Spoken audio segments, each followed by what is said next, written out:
Hello, and thank you to everyone tuned in for this panel for the 31st New Orleans Film Festival Filmmaker Conference titled Aesthetics of Black Love.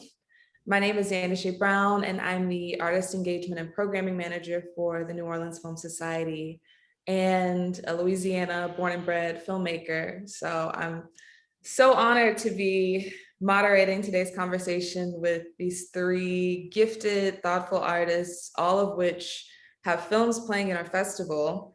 So if you're watching this, I hope you've either seen them already or will run, not walk, to go watch them after this conversation, whether that's virtually or in person at the festival. So I'm joined by director Juliana Kasumu of Baby Bangs, Renee Osubu of Dear Philadelphia, and Vashni Korin of You Can't Stop Spirit. This conversation is called Aesthetics of Black Love because depictions of Black pain and struggle are so readily available in the media, but these filmmakers chose to highlight moments of tenderness and connection and support in their respective films. So that felt worthy of celebration and conversation. So without further ado, let's have that conversation. And I know I just introduced each of you, but before we jump in, I want to give you the opportunity to introduce yourselves and tell us a little bit about your films and what was the seed that was planted to inspire them. So Juliana, you're at the top of my screen. Would you like to start? Sure. So yes, I am Juliana Kasumu. My film is Baby Bangs. The seed, I guess I would say, was conversations with Anastasia. So Anastasia is the protagonist of the short documentary. Anastasia owns a hair salon in Mid-City, New Orleans, and I was privileged to meet her when I moved there. For, I think I was in New Orleans for about 3 years until I had to come back to the UK. Anastasia, like, I guess you kind of see in the film, but as you have conversations with her, she is so pivotal in not just the hair salon that she owned, but also just her community. And I guess it was just speaking to her, thinking about how we could like kind of tell her narrative. And it kind of, I would say, was very much a collaboration and how it came about. Yeah. Thank you. I'll go ahead and pass it over to Renee. Yeah, hey, I'm Renee. I am the director and producer of short documentary Dear Philadelphia. Yes, I guess the seed of Dear Philadelphia is I first went there like many years ago, and I first went to volunteer at a summer program that was taking place in Philly. And I got the opportunity to be like as part of this mentoring program during the summer. And I just really fell in love with the program and just believed in there needed to be consistency if you were going to like invest like in young people's lives. And then I got the opportunity the following year to get funding to do a photography project at the same camp. And then after that, I just decided to keep going and going back, and I guess decided to build like friendships in the community. And just over the years, it almost became like a second home. And I started building like a photography series, which is also under the name of Dear Philadelphia. And after working on that for about 5 years, I think it just really, I started to see like the power it would have to show this project within film, and have people really be able to hear these stories. But I really wanted actually the people within the community to be able to, you know, see their own lives are kind of shown in this way and like shown on a screen. And I think I've just been learning a lot from the community about love and about forgiveness, and the time that was really pivotal for me. Yeah, so it just felt really special to be able to make this short film at that time. Thanks, Renee. And Vashni, what about you? Hi, everyone. I'm Vashni Korin, the director of You Can't Stop Spirit. And I have been covering the baby doll masking tradition for a very long time. I would say about 6 years now.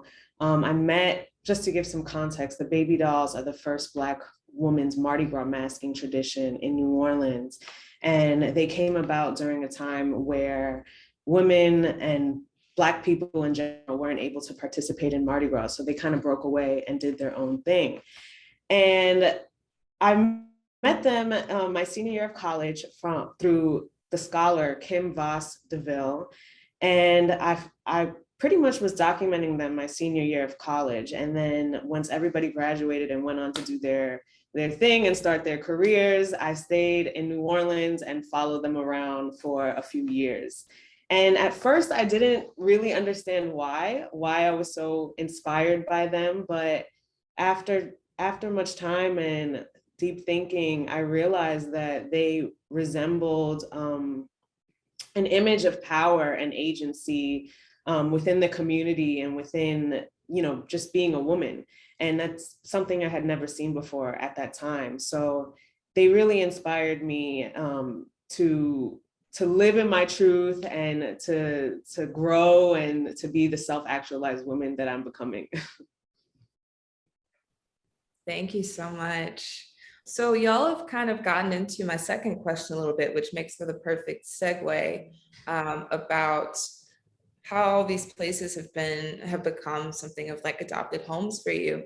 And like the through line, as I was watching these films, they each make a really great case for how a Black experience and aesthetic is so deeply rooted to place and to community.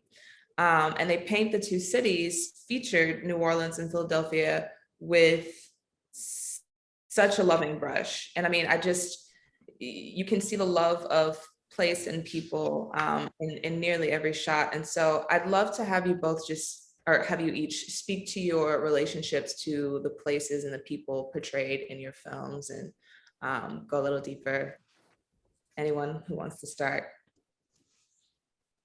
I could definitely jump in. So I moved to New Orleans after having visited a few times by way of Texas. And I really you just can't help but be gravitated towards and like fall in love with the place and people. And then when I had the opportunity to do MMFA in studio art, I kind of like jumped at the opportunity because the idea of like having to be able to do that in that space. And I will admit, I got to New Orleans, and to visit a place is one thing, but to move completely is something else. And I felt this feeling of like loss or some like loneliness, I guess is what I'm looking for, and need for community and need for love. And when thinking, I guess, and I didn't notice it at the time, and I guess everything I'm saying, of course, is in reflection, but thinking about the places in which when I go, so I'm also Nigerian, so when I would be back home in Nigeria, or when I'm in London, and then when I'm in New Orleans, like the through line of a hair salon being this space of familiarity, but there being differences, of course, in each of these places and how like Blackness exists and presents itself, but the smells and like the feeling of like community and the feeling of like togetherness felt the same. And so I gravitated towards Anastasia. Anastasia, a beautiful woman, opened her heart to me, opened her community to me, and I was kind of able to just be in conversation and not feel that feeling of loneliness so much.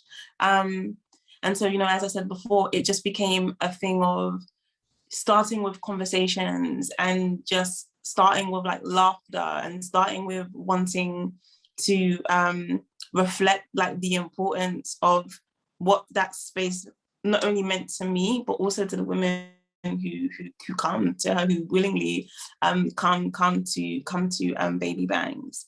And I think just ultimately, when I consider my position too, first of all, as like, I'm Black, fine, but I am not a New Orleans, and kind of remembering the importance of decentering myself, like in that process of making too.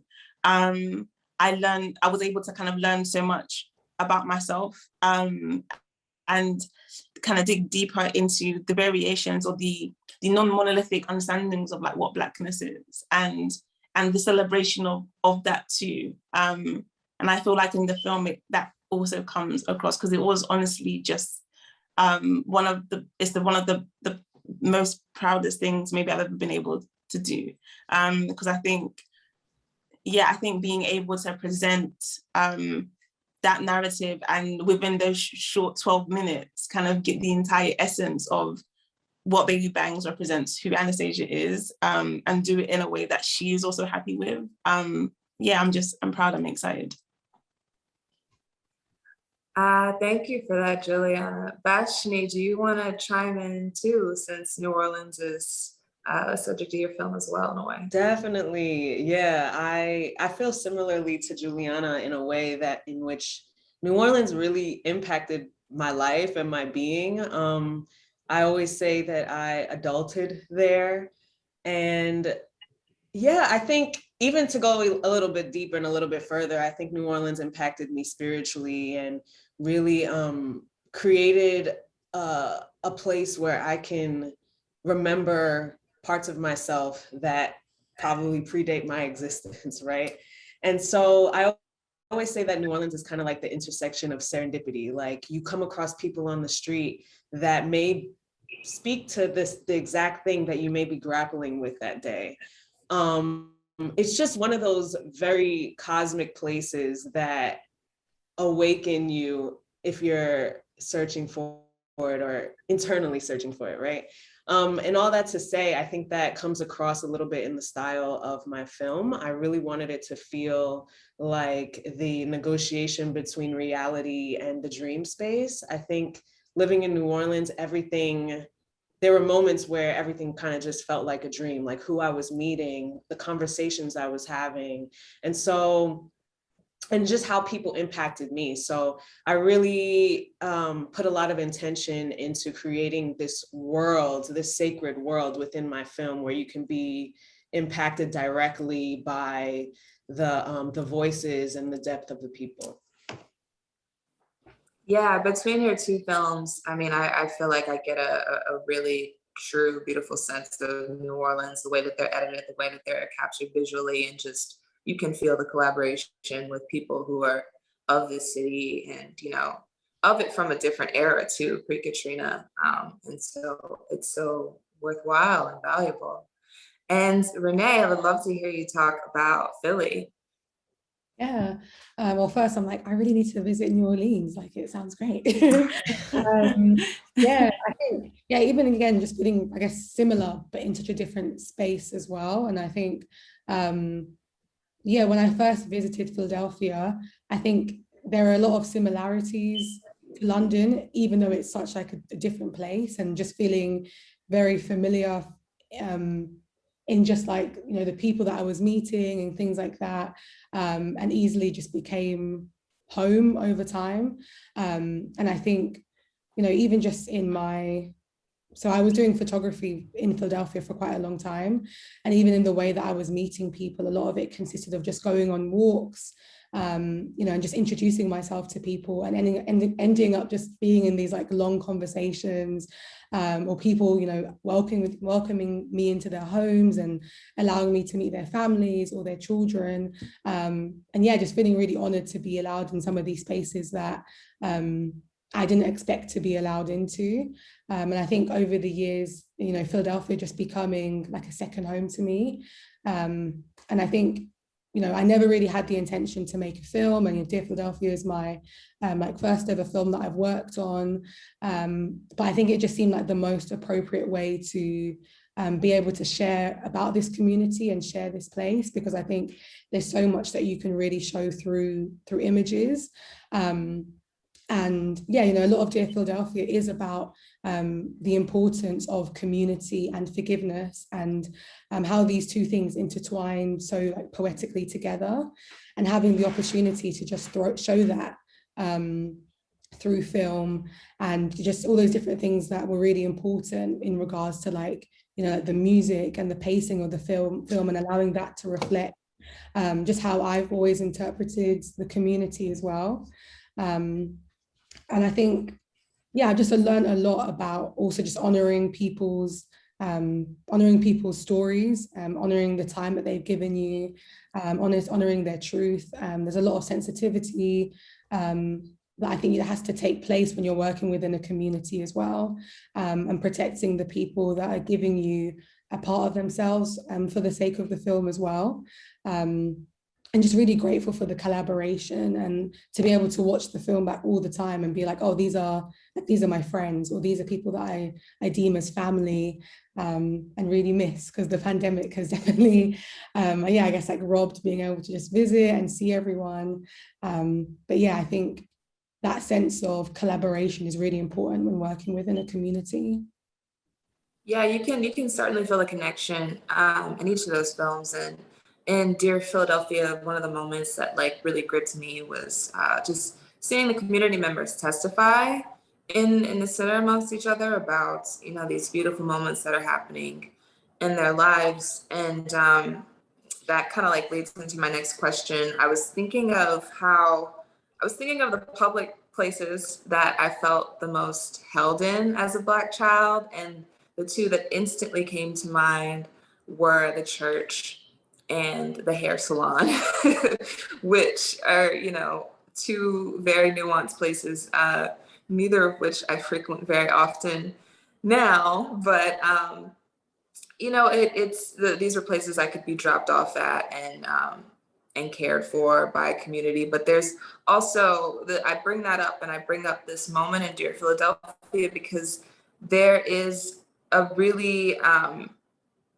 interesting form of like testifying that happens in each of the films, and like a need to bear witness and be witnessed, whether it's in the salon or in the community center or in the streets, you know, like literally in the form of a parade. And I would love to hear each of you just sort of speak a bit to how faith plays out in each of your films, because I really do see a through line there. And even if it's not directly Christian faith or, you know, a denominational form of faith, some form of faith and spirituality really feels present in each of these works.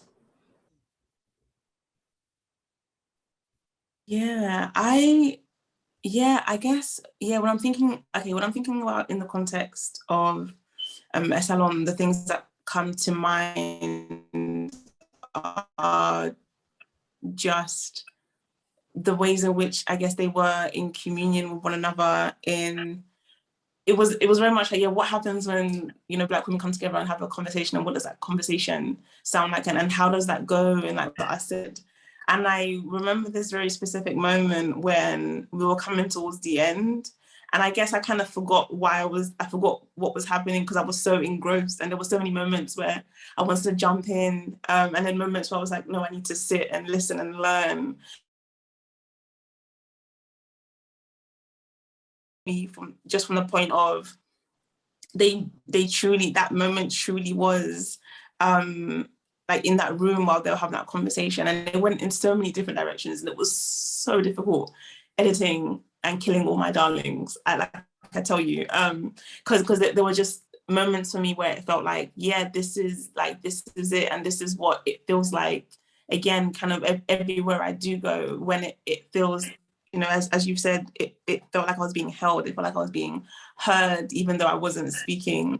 And so I guess, when I think about faith, and you know, you can't talk about New Orleans without talking again about spirituality and how that shows up in so many different ways for different people. But I guess just like in essence, like that for me was the moment that felt like I was in a praise and worship sermon. And I guess you kind of feel that in the end when with the comment about what was it, something about how high do we go, what happens when you go low, right? The idea is that we go high. And I think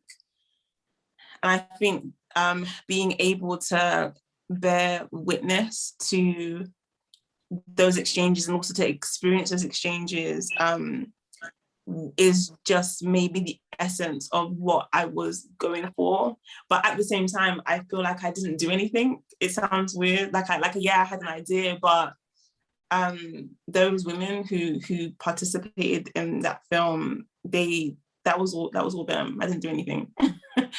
So yeah. I think even in, you know, the way that they were dressed and all white, and it right being in nature, like it kind of, you know, brings your head to like the space of like African traditional religions and the way that they have blossomed in this city in particular, and all these like intentional and unintentional ways that like faith just kind of crawls out in your films and is inescapable in the city. And Vashni, I mean, yours was like a little bit more direct with that. I mean, they talk about that process and how it informs, you know, who the baby dolls are, right? Yeah, definitely. And that's something that, you know, I wasn't aware of for a good amount of time until I met and interviewed with Cinnamon Black. And she is also a voodoo priestess, and she parades with, as she masked as an Indian as well.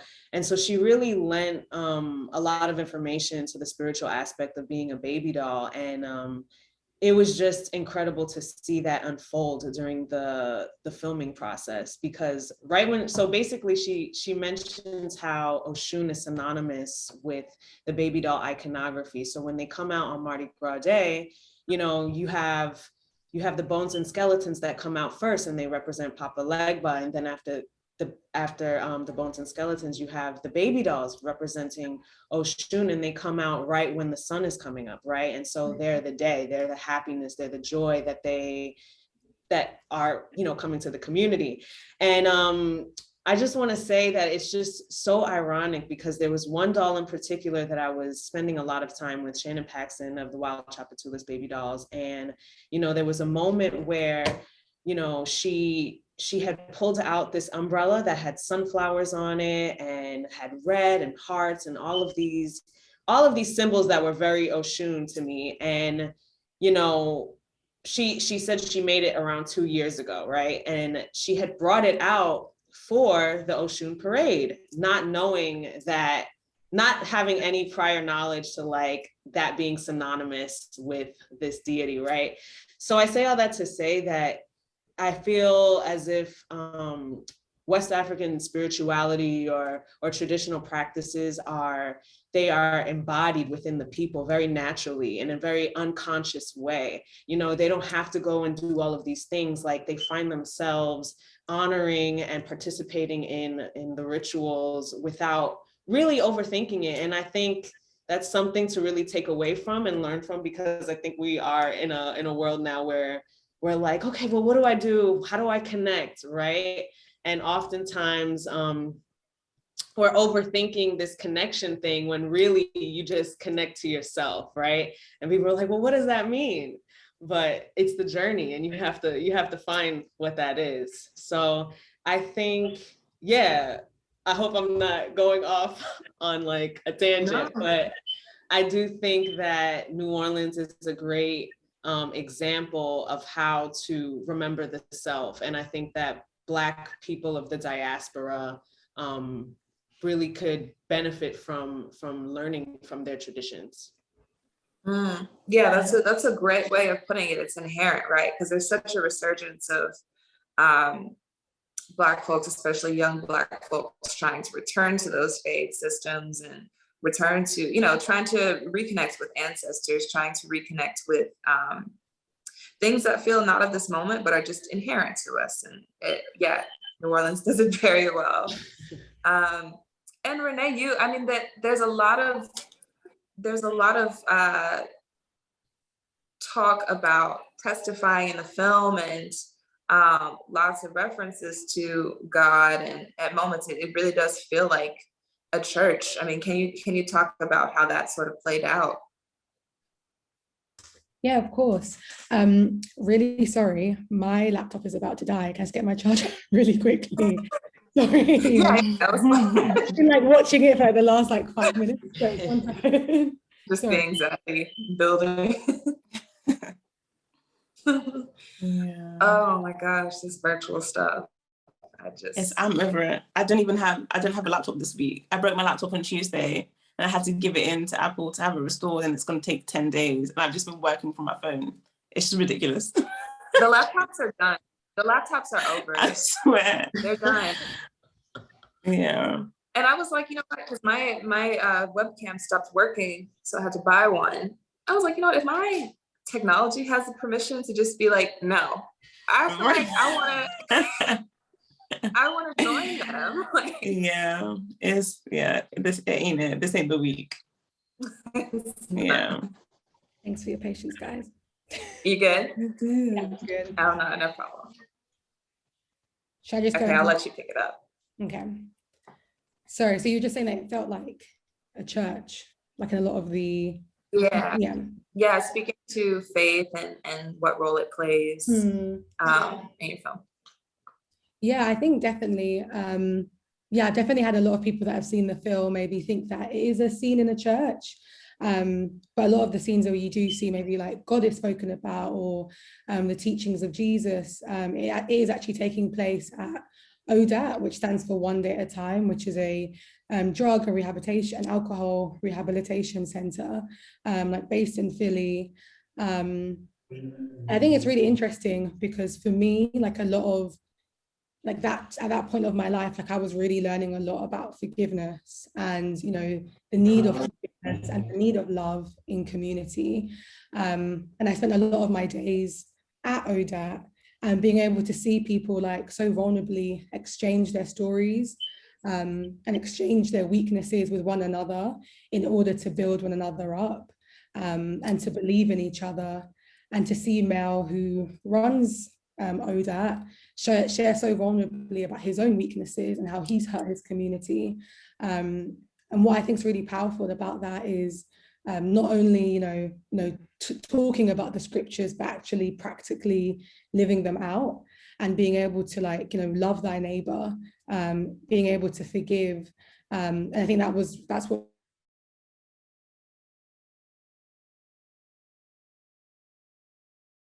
there's no expectation for anyone to, believe in God or to be a Christian. Like there are people of all different religious beliefs in that room, people of all different races and all different ages, but they come together for the same reason, and that is to be able to change their life, because they feel like they're not only hurting themselves at this point, but they're also hurting the people that they care about.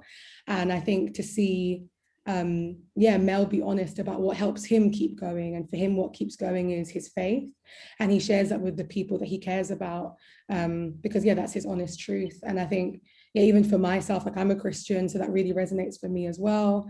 And a big motivation of even wanting to make this film was to show men, and specifically Black men, in a different light to what they're usually shown in, and more of a I think vulnerable and sensitive light. And a lot of that came even like a year before deciding to make the film. I was still really grieving from losing my own dad, and wrestling with what it looked like to grieve, what it looked like to grieve as well, and to progress when you're still learning again about love and forgiveness in that time. And I think to be welcomed into a place like ODAT was really special, because being around these kind of men as well, and seeing them in this light, and just it being an honor to be able to share their stories as well amongst the other men, even outside of that organization who shared in the film. I'm so sorry to whoever is editing this. Okay. I keep pausing for things. All right. Sorry. I want to stay with you for a minute there, and what you said about forgiveness, because I think your film makes a really good case that the best systems for care seem to come from the community. Specifically even members of it who have contributed to some of the problems that they're trying to solve.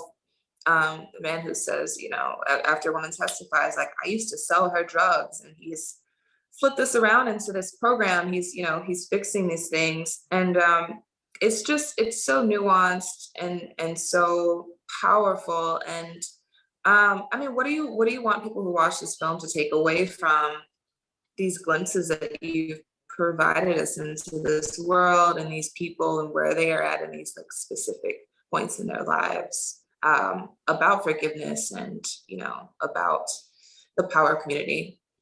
I think I guess that really is it. It's just that there is so much power in forgiveness, and I think in giving people second chances. And I think not everyone is going to identify with the people in these films or their experiences. You know, a lot of the people that contribute in this film have been heavily impacted by the drug epidemic, or their parents have been, and they've suffered as a result of it. And that may not be with who, you know, people as an audience, they may not have anything, they may not identify with that. But I think we all identify with the need for ourselves to be forgiven at some point in our lives, or the power for us to forgive somebody else. And I think to choose to love people even when they are at their weakest points. And I think also, yeah, that there is power, there is strength in being able to be vulnerable about our weak points, and coming together as a community. I think we, you know, such as the Black community, we're often, you know, very let down by those that should be caring for us, or those, you know, that should be governing over us. And sometimes it takes the strength of us as a community just coming together and protecting ourselves and looking after ourselves. And whether that's done, you know, as, you know, what ODAT does, whether that's, you know, the dirt bike community that we see in the film, whether that's, you know, the barbershop community that we see in the film. Again and again, it's people coming together and, you know, uniting in their commonalities of just needing one another. So yeah, I think it's people being able to watch the film and just resonating with that sense of humanity that we all just need. And I think, yeah, just even again, seeing the feedback from this film, I remember someone messaging me and they were like, you know, I just watched this film with like my elderly grandma, and they were like a white family. And she was like, you know, my grandma was crying watching this film because, you know, her husband suffered with a drug addiction, and just to see people shown in this light meant a lot to her, and to see it be shown positively. So yeah, I just hope that people can resonate, even if they're completely different to the people in the film. Yeah, absolutely. I think so. That's so beautiful. Thank you. So I want to segue into this next question by means of a story. 2 or 3 days before Ida hit, when we were just figuring it out, and the city was, you know, kind of in a bit of a storm before the actual storm. Everyone's trying to figure out where they were going to go and for how long they would be there, and what their plans were. And at this point, I had still determined that I would stay. I was so determined that I would stay, in fact, that I had a hair appointment scheduled 2 or so days before Ida hit. And so I was definitely the last customer before we all did end up deciding to evacuate. But I hadn't been inside of a salon in a very long time, and there were 4 of us there, 2 hairdressers, 2 clients, you know, getting our last things done. And there's a lot of anxiety in the air because, you know, here we are, 4 people that were in some way impacted by Hurricane Katrina, sitting in a hair salon together a couple of days before another storm, a category 4, which we've never experienced, was expected to hit on its anniversary. And so despite all of that anxiety, you know, we traded our Katrina stories, and it felt, it's back to that idea of testifying and, you know, something being received. And we all walked out much lighter, you know, still concerned with the storm, still with our respective anxieties, but you know, having that space set up to share things, it was so necessary. And so that's what I thought of, because Juliana, when you presented Baby Bangs, you present this definition of a salon. You say it's a social gathering, especially of writers or artists, at the home of a prominent woman, focused on pleasurable and intellectual discourse, which is so profound in the context of a hair salon, right? Because I mean, that's a space that we go for communication. But there's something to be said about the way that you present sacred spaces in this film, where it feels less about the space itself, because spaces change, and New Orleans is evidence of that. But it's more about, it feels like it's more about the people that fill the space. And so I wanted to ask if I was correct in making that distinction. And if so, I'd love to hear you talk more about that generally, like the difference between a place and a setting and the people that fill it. And how that's kind of at play in Baby Bangs. That quote, and I'm so annoyed that the name of the book is not present in my memory right now. But that quote is actually from a book that I recently read just before, about specifically speaking about Black women entrepreneurs within pertaining to the American South, and the ways in which during colonial and post-colonial, I mean, not really post-colonial, but during that time where it was kind of like speaking to the ways in which like Black folk attempted to survive through entrepreneurship. And so thinking about the ways in which, in order to come together, in order to activate places like the church, places like the hair salon, places like the barbershop as a means of like organizing, and like how in the like initial kind of stages of it, as like I guess on the surface, right, it looks like, okay, some Black folk coming together to like praise and worship, but really we're in there and we're doing things to make our lives better. And so I remember when I was reading this book and I saw that, and everything just kind of clicked for me, because it was the perfect exact summary of that feeling. And though times have changed and shifted, and maybe less so, the hair salon or the barbershop or the Black church would be recognized or associated with activism, it still very much feels and exists that way for me, at least in the conversations that I have, the things that come up in the natural ways in which they come up, and the nuances that kind of like just exist and thread throughout that. And so I guess when I consider a space, or consider what does a safe space look like, or what does a safe space mean, right? Because it's a term that's been used and thrown around a lot without true, I feel like sometimes without true kind of understanding of what does it mean to be safe. And also in this moment too, it's important to acknowledge that at times for many people, their Black hair salon, the Black church, the barbershop doesn't feel safe, right? Depending on if you've been outcast, if you are seen as other, there's experiences of like homophobia, or kind of not, if you're not adhering to the status quo, like how do you then stay safe in such a space? So I guess for me, with Baby Bangs, with Anastasia, with the environment in which she is very intentional, she's very specific in how she wants to curate who is employed there, like thinking about the consultations she has with clients. And there's also a moment where she mentions that she implores all her employees to read African American history, for the purposes of being not only like clued up, but also being able to identify certain self-depreciating language or identifiers within clients. And the importance then of like, when you then begin with that mode of thinking, and you then begin to be intentional about how you can protect all the people who enter into that space, that is then the only way.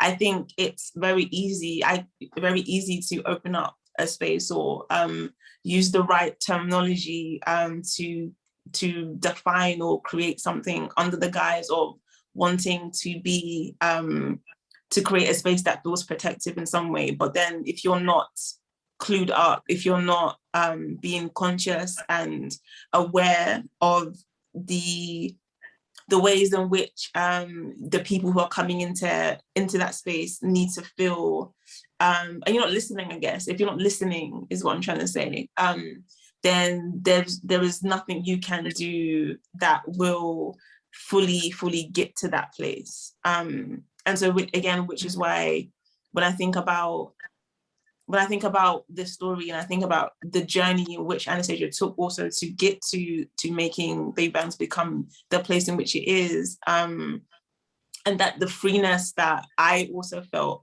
visiting, and again, thinking about my observations as a person that is coming from like an outside perspective, I'm thinking about someone who is like wanting to connect and wanting to learn, but then also sharing and being embraced.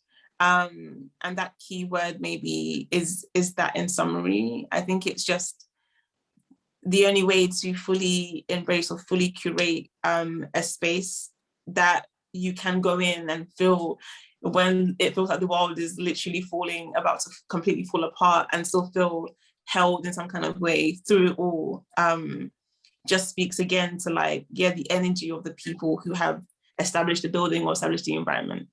But I really hope I answered that question. I don't even know. I was going on a tangent there, sorry. No, you answered it and more. You went really deep with that. I appreciate it. Yeah, I mean, I feel like it's such a, listening. It's such an important distinction. Just like as we watch spaces transform and become something new. And yeah, I like that you also just acknowledged what the spaces of like a salon or a church or those things have, how they've been, how we've, how Black youth have kind of collectively stepped away from many of them and stepped back. And it's a process. Yeah, right. It's a thing. And so Vashni, so at the beginning of your film, we hear this line play out on repeat: "You can't stop spirit. Spirit doesn't have a name, and neither does feeling. What is real is." And it's over and over and over again over this flurry of images. And I think by like the third or so time that I heard it, I was in tears for reasons that I couldn't even explain. Just that combination of hearing those words and seeing those images. And you have this repetition becomes a thing with how you edit the film as well. Certain images are played and then played again or played in reverse.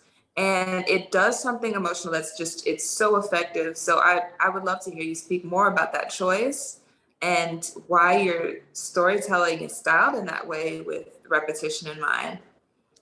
Yeah, well, thank you. That's such a compliment, and I'm glad that it made you feel something. That definitely was my intention. I think that I wanted to, when I thought about I think about music, right? And how in a song, you hear a verse, you hear a chorus play over and over again, right? And then in between that, you have some verses. So the structure of a song is kind of how I wanted to structure this film. In that I wanted to commit certain lines to people's memory. Cinnamon Black was the one who said, "You can't stop spirit, spirit doesn't have a name, and neither does feeling."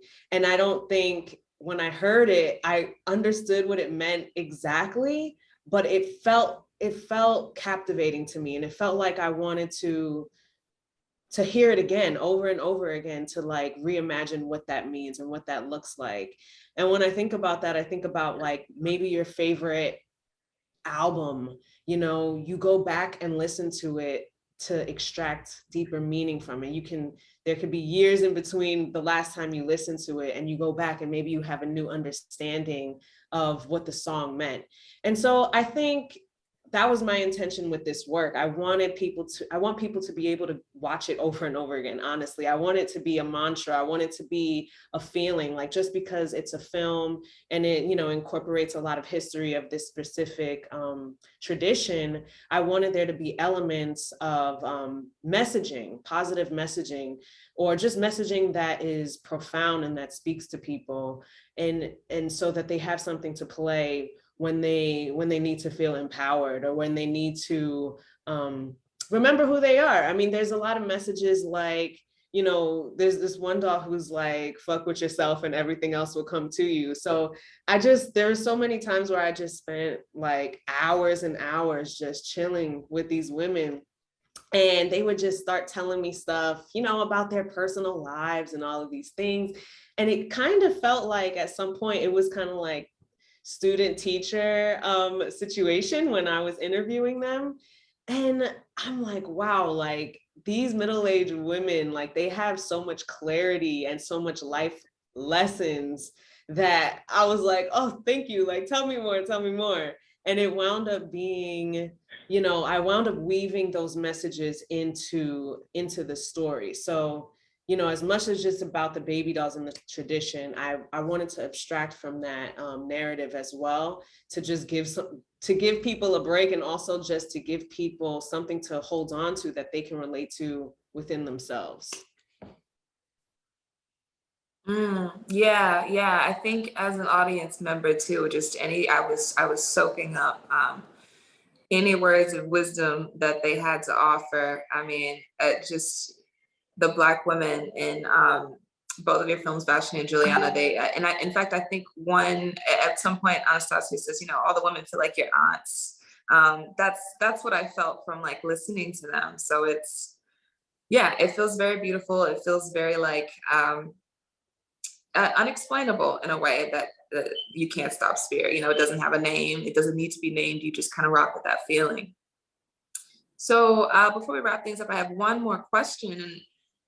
You know, you can't make work like this without first forming an intimate connection to the community, which you've all spoken to. But I'm just curious what that process has looked like for you and what it's been like to be able to share this work back with them. I'd love to start with you, Renee. Yeah, I think it's really, I guess for me, like being able to make this film with the people that are very much involved. And, you know, like there are like three main people that you see in this film, Mel, Dot, and Josh. But a lot of it was like different people from the community, like even like interweaving like poetically throughout. And I guess like a lot of it for me had to be about trust with each and especially all the children that are involved in the film as well, like trust of their families to be in this film. So I think for me like that, I've always worked like as a like just on my own, like doing the photography work. So then starting to then have a crew for the film, I think it was really important for me for it to be as intimate as possible, so that it was like as uninvasive as possible as well. So that just meant that a lot of the days there was just three of us, just, you know, going on walks, you know, meeting people. They would then introduce us to somebody else who would introduce to somebody else, and that was the process. And, you know, giving ourselves that time to just naturally meet people and engage. And a lot of that just meant, you know, sitting at people's feet and hearing their stories and, you know, sharing parts of who I am, and, you know, the people that I was working with sharing who they were as well with everyone. So it was an interchange, of stories.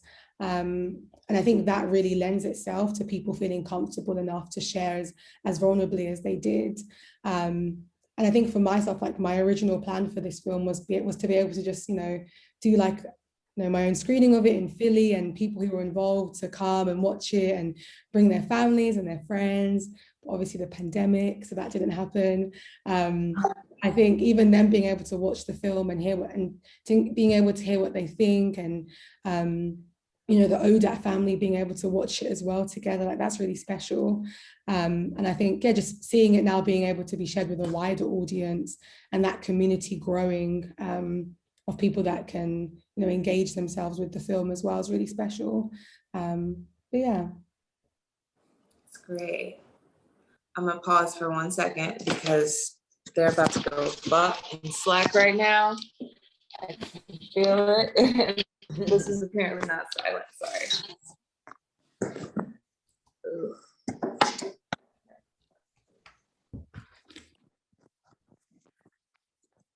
All right, I think that's where I was. Cool, last question. Community. What's the process been like sharing this stuff back with the community and working with the community? Okay. Thank you for that, Renee. I'll pass it over to Vashni. Yeah, so you're saying basically, what was it like sharing it back with our community, or just and participating within the community? Yeah, either both. Oh, both. Okay, yeah, most definitely. I think for myself, I mean, yeah, like I'm definitely an outsider, you know, I'm from New York. So I felt very grateful that I was ushered into this very sacred space. And, you know, over time, I had to gain their trust, because this is a tradition. This is not something that they just allow anybody to come and film and be a part of. So over the years, you know, I was eventually led into their homes and their spaces, and then called up, like, come to this thing, come to that event. So that felt really special, and I never take that for granted. When I showed them the film, the reactions varied so much, but it was so positive. One woman, actually, I saw her in tears. Like, I had a screening for all of the dolls, and I looked over at one of the dolls, and she was just bawling, crying. And I was like, wow, like, you don't think about how what you do is affecting other people. You don't think about how many, you know, all the hours you're putting into the films and the editing process, and just really being so hands-on. You don't think about how that is going to translate to the people that are in it. And, you know, Alice Walker, I don't want to mess up this quote, but there's a quote that she mentioned that I kind of always had in the back of my head, because during this process I was reading the book In Search of My Mother's Garden a bunch. And she says that when she was in the South and writing and collecting these stories, she wasn't writing it for the public, and that she was writing it for the women that were in it, so that the past may seem clearer, and the future, and that maybe looking at each other's lives and at their own lives, things will become clearer, right? And in some ways I led with that thought when I was creating this work. I'm like, I'm definitely making it for the women in the work, for women that are like the women in the work, for the women who aren't self-actualized yet or haven't uncovered parts of their femininity or womanhood. You know, I really wanted to speak to that woman. And yeah, I think I'm just grateful to have a platform so that this message can transmit to so many people. That's incredible. Thank you. And Juliana? So just to confirm, so is the question how did I? So what, could you ask me the question one more time, please? Yeah. Just you know, what was the process for you working with this community, and then what was it like to be able to share that work back with them? Okay. I would say that it began with permission. I think one thing I quickly learned, more so than maybe more so overtly in comparison to other places that I've been or visited, where it's just kind of casual, normal, that, you know, people are just going to be willing, or assumed rather that people are willing. The community within New Orleans in general are very, very conscious, very uncomfortable with the idea of, or at least the experience rather, of people kind of coming into New Orleans and leaving, not giving back, not seeking permission. And so I think it was just this immediate response of, like, again, coming from my own place, right, as I admittedly said, of like wanting or searching or seeking something.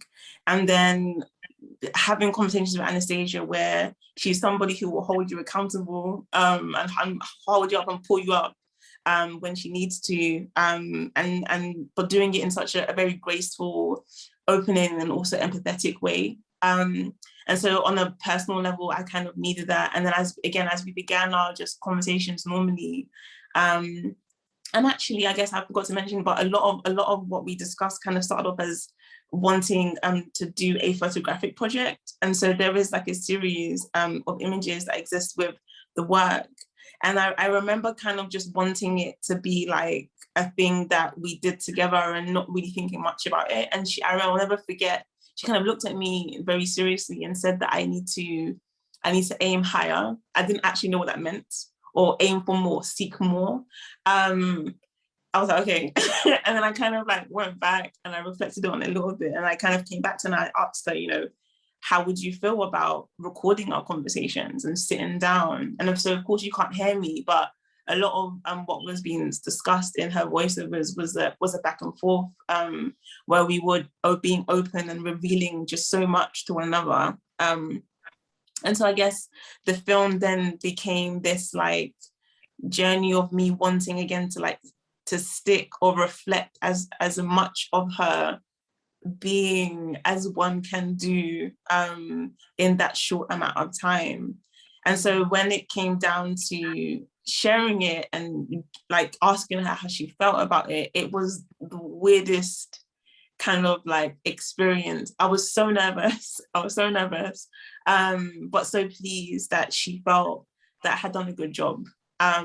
Because again, it was almost like, and also kind of side story. So the day in which kind of the scenes in the film where they're all in white in like on the land and in the grass and in that environment, that was literally we shot that the day before I had to actually leave America for good. And it was so heartbreaking. And I really did kind of sit on that film for a little bit because it was difficult for me to watch. But again, Anastasia, she's asking me where her things are. So I kind of had to like firm it and attempt to pull it together. And so, yeah, so sharing it with her and her being pleased with it and seeing the film as in its totality also was a very strange and emotional experience for me. But unfortunately, I haven't yet had the chance to have Anastasia see it within the context in which it was designed to be seen. So like, I'm really excited that she's going to be able to come to the fest and see the film for the first time. Yeah, Anastasia. And kind of, yeah, just experience it, experience herself from an outward perspective. And I really hope that when she sees it in that context, she understands the impact that she has had, not just on my life, but on the women who just embrace her and come in contact with her. It truly has been like, it is an honor to be able to know her, and it was an honor to be able to make the film. That's so beautiful. Wow. Thank y'all so much. I mean, thank you for your films. Thank you for this conversation. Thank you for just, your love of these cities and the people and the history that, make them. Before we close out our discussion, where can people follow your work if you'd like them to follow your work? Where can people follow you and what you're doing? And, I don't know, feel free to shout out or name drop anything you have coming up. Renee, do you want to start? Yeah, I can go first. You can follow me on Instagram at Renee Maria _O, or follow the progress of the film and those involved at Dear Philadelphia _1 on Instagram. And Vashni? Yeah, you can follow me on Instagram too, at Vashni, with a dot in between. Well, I'll spell it VASH.NI. And yeah, that's pretty much it. I don't really promote myself in other places. I guess for me, so my Instagram is the most social networking I guess I do. So it's just my full name, no dots or underscores or whatever. So Juliana Kasumu. And I also have a website, www.julianakasumu.com. And you can see a bunch of my other stuff there too. So yeah. The www. Well, y'all heard them. Please reach out and send congrats to these filmmakers for this incredible work. And I hope that audience members watching have the opportunity to engage with each of you on some level, because this was just such a fantastic conversation. Thank you so much to our panelists, and thank you for everyone who tuned in. I hope you continue to enjoy the New Orleans Film Festival.